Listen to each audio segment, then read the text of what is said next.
How did a small nation like Israel manage to defeat 6 countries in just 6 days? Sounds unbelievable, right? Today, we're going to dive into the extraordinary story of the Six-Day War. Picture this: a young nation Israel standing against the combined might of Egypt, Jordan, Syria, Iraq, Lebanon and Sudan. The odds were stacked against them, yet they emerged victorious. Intrigued? Hold on to your seats as we unfold the astonishing events of the Six-Day War. Before we dive into the war itself, let's understand the tension that was brewing in the Middle East. The years leading up to the Six-Day War marked a period of escalating tensions and sporadic conflicts among Israel and its neighboring Arab countries.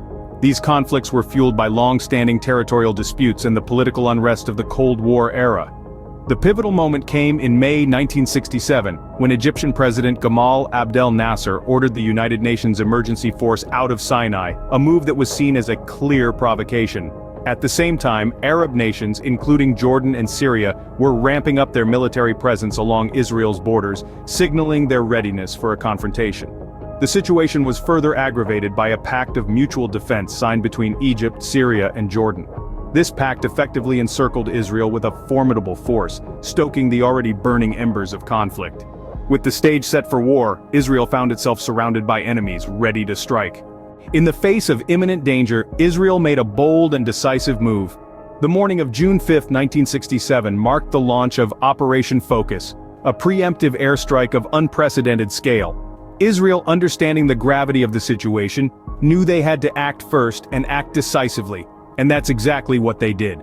Operation Focus was not just an attack, it was a carefully calculated move, meticulously planned and executed with precision. It targeted the airfields of Egypt, Syria, Jordan, and Iraq, aiming to incapacitate their air forces while they were still on the ground. The attack was swift, the surprise complete. Within a few hours, the majority of the enemy's air power was obliterated, giving Israel the upper hand from the start.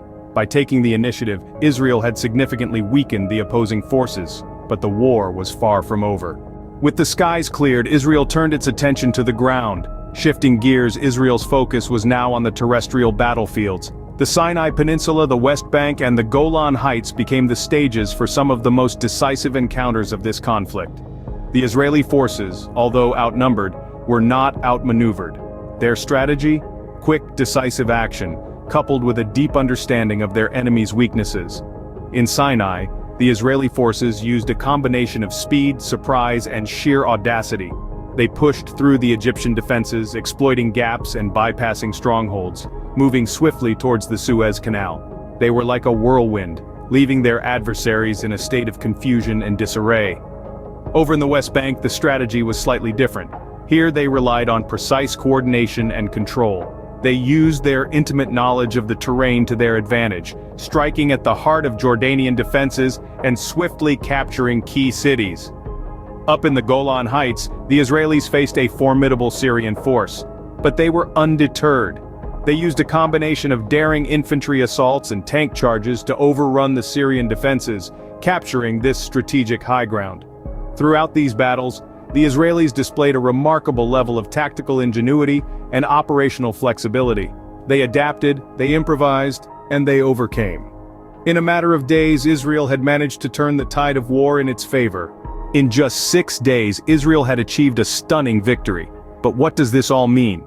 Let's unravel this geopolitical puzzle and delve into the key factors that led to Israel's remarkable triumph. A critical component of Israel's victory was strategic planning. Israel was a small nation surrounded by potentially aggressive neighbors. They knew they couldn't afford to be reactive, they had to be proactive. They meticulously planned their moves, analyzing their adversaries' strengths and weaknesses. They understood the importance of a preemptive strike, catching their enemies off guard, and gaining a significant advantage from the get-go. Intelligence played a pivotal role as well. Israel's intelligence agency, Mossad, was highly effective in gathering crucial information about their enemies. They had a clear understanding of their opponent's military capabilities, their strategies, and even their state of morale. This invaluable intelligence allowed Israel to anticipate their adversaries' moves, plan their counterattacks, and exploit their enemies' vulnerabilities. Decisive action was another vital factor. Once the plan was set, Israel swiftly and decisively executed their strategy. They did not waver or second-guess their decisions. They moved with a sense of urgency, understanding that time was of the essence. This resolute execution of their plan left their adversaries scrambling and unable to mount an effective counterattack. And of course, we cannot overlook the sheer will and determination of the Israeli people. Facing an existential threat, they rallied together, standing strong against formidable odds. Their indomitable spirit was a key driving force behind their victory. So, how did a small nation like Israel manage to defeat 6 countries in just 6 days? The answer lies in their strategic planning, efficient execution, and the will to survive against all odds. This is a testament to the power of strategy, decisive action, and the indomitable spirit of a nation under threat.